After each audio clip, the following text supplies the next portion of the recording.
Hi, Candice. Hi, Cristo. So, I mean, is there something more going on here? I can't understand how we have a government that seems to be getting such basics wrong. A government that had years to prepare to come into government. A government that has constantly spoken about the need for growth, the need to fix the foundations, all of this absolute claptrap. We've heard difficult decisions, all of this stuff. Yet the fundamentals seem to be so wrong. What is going on? Yeah, you're right. It's the fundamentals. It's their worldview. It's where they see growth in the economy coming from. And they primarily see it coming from the state. They center the state. They center the public realm.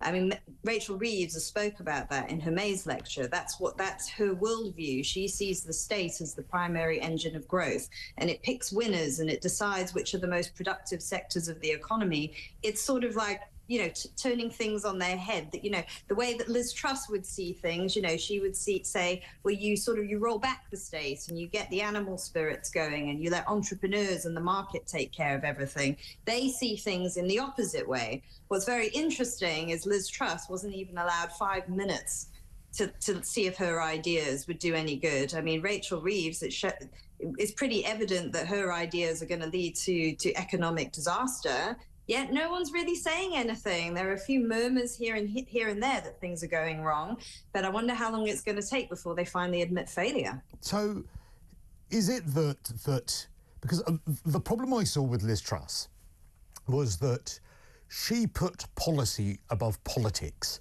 and sometimes you've got to do a little mixture of both. Yeah. Because I feel like with Liz Truss, history will judge the direction she was heading favourably. Growth, investment, low taxes, wanting us to have an economy that was prosperous. I think those were really, really worthy objectives. But the implementation of them and the fact that they weren't properly costed, that's the politics side of things. That's the reassurance side of things. They were also brought in so quickly. That was the screw up. That was where she dropped the ball, unforgivably, actually, because now the entire objective has been tarnished with that. Yeah. Has Rachel Reeves perhaps learned from that and thought, well, actually, I need to put everything in place. I need to cost all of this stuff. I need to make it look like I've done my calculations. And therefore, if I am going in the wrong direction, because the groundwork has been laid, and maybe it's rubbish groundwork, maybe it's groundwork that will come back to bite her on the backside, actually, she's not going to get the bad press that Liz Truss got. Well, there's part of that. So, I mean, there was a lot of sort of trailing the budget before it was announced. And also there was this talk of the black hole. So everything was fully costed until they got into power. And then suddenly they discovered a black hole, which I think a lot of people have been very skeptical of. I mean, most of the things that the big taxes that they've announced in their manifesto, big taxes they have announced, they didn't have any of that in their manifesto.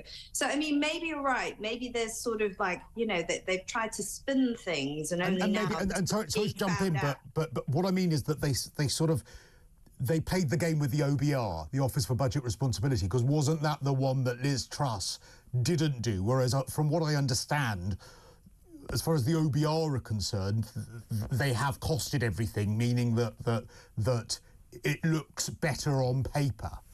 Yeah, look, Liz Truss was very much, she was very much opposed to the OBR. She did not like that there was this entity that was, you know, sort of holding back new ideas, holding back progress.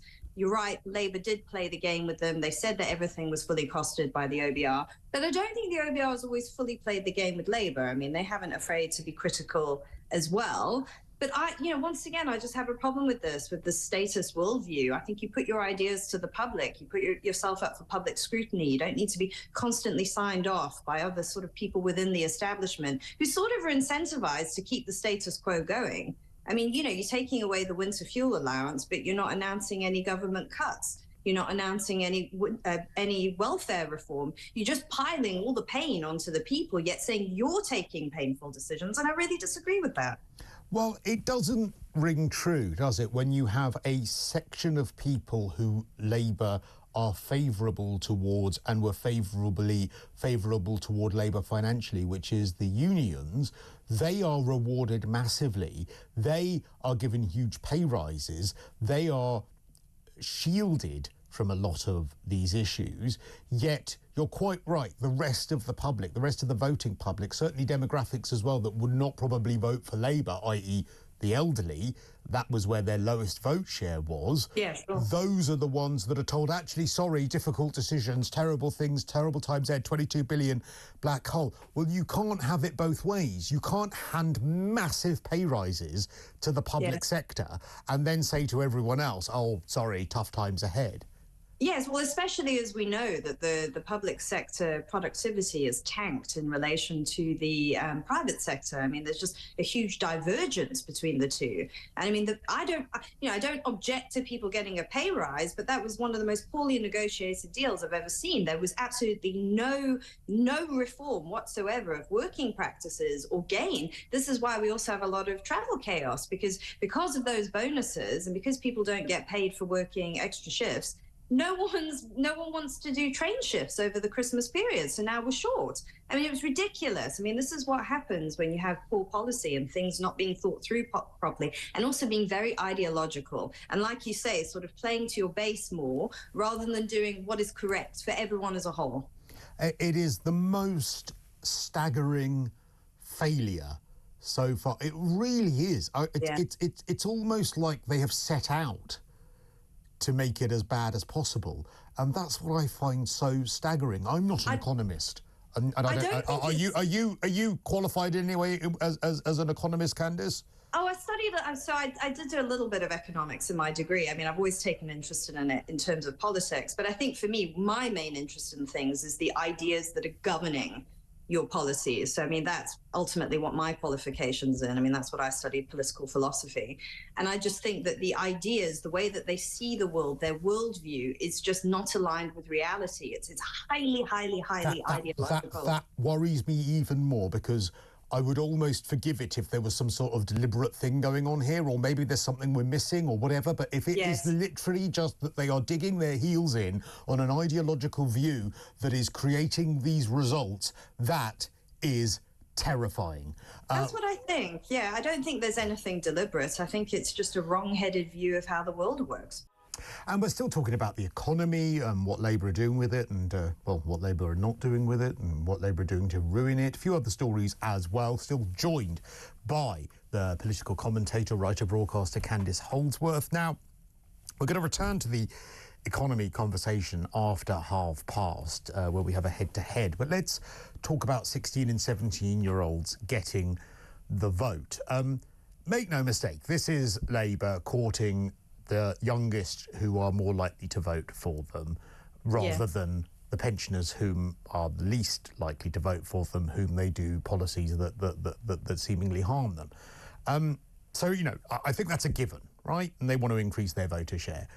But if you are 16 and 17, you do pay tax, and you can fight for your country and die for your country. So whilst a lot of the criticism is fair of this policy, those are two glaring issues that do lead us to perhaps think there's a contradiction here about that age not getting the vote, right?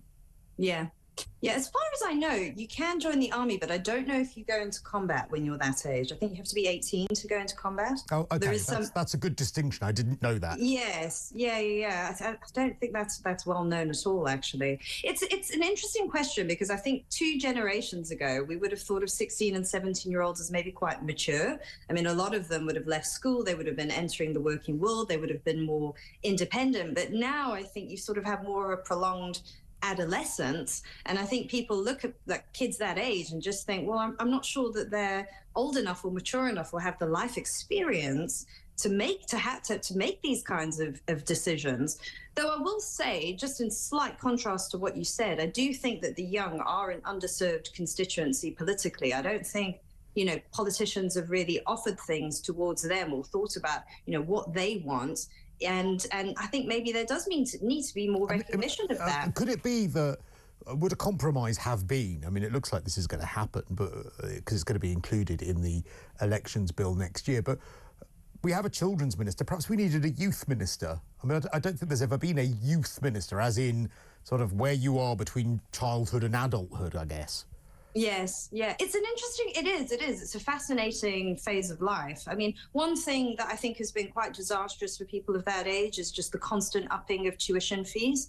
I mean, there's just like a millstone around people's necks now. I mean, with mortgage costs being what they are, with rent costs being what they are, with energy costs being what they are. I mean, people I know who decided to do degrees years ago when all these things were a lot lower, and now really, really struggling to keep up with the payments. And I don't think there was ever any accountability for politicians for continually doing that time and time and time again. And of course, but of course, I mean, and the Conservatives brought a lot of this in, not knowing that they were actually hanging themselves by doing so, because you do not create a generation of capitalists who are more likely to vote for any party, whether that be Labour or Conservatives, that are trying to have your assets,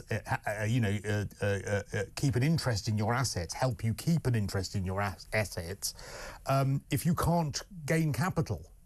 Yes, and exactly. Labour, of course, are bringing in a lot of policies that would not entail you to need to own capital, because they are trying to increase the size of the state.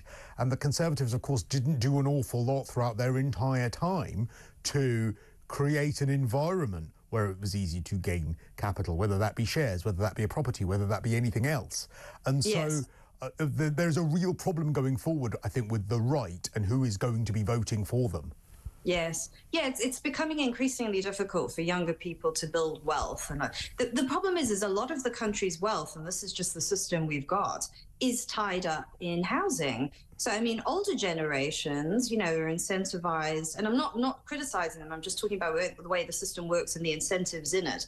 They're incentivized to maximize the price of their house. So maybe later on when they're older, it can pay for things like social care. But then, of course, further down the line, that means higher mortgage rates for younger people. And it means their income is getting gobbled up more and more and more and more. So they want more houses to be built, but then older generations don't want the price of their house to go down. So you've got generations sort of at cross purposes. Yes, I agree. Though if a house price stabilises as a result of other houses being built, that is actually the best solution to the problem, as opposed to any other artificial ways in which you may try and suppress prices through taxes or rent controls or anything like that. Okay, now... our Home Secretary has been out and about meeting members of the public. Oh, dear God, because I don't think she would have enjoyed it. She was, well, it started off a lovely festive scene. So picture this, Yvette Cooper, she's out there, she's handing out mince pies. What could be more joyous at Christmas than Yvette Cooper handing out mince pies? I'm just shocked seeing you and Natalie. And give mince pies out to people. For what reason? We do it every Christmas. Well, would you like one? No. All right. No, I hope you're not going to win next time. I hope you're out next time. I really do. Everybody's got different views, haven't they? But it is Christmas time. It is Christmas. It is. You betrayed everything that everybody voted for you for, in everything. Well, smashing gangs, loads of rubbish, and you're going to house a load of them around here. We know you are. We know your plans. Well, actually, do you know we're already...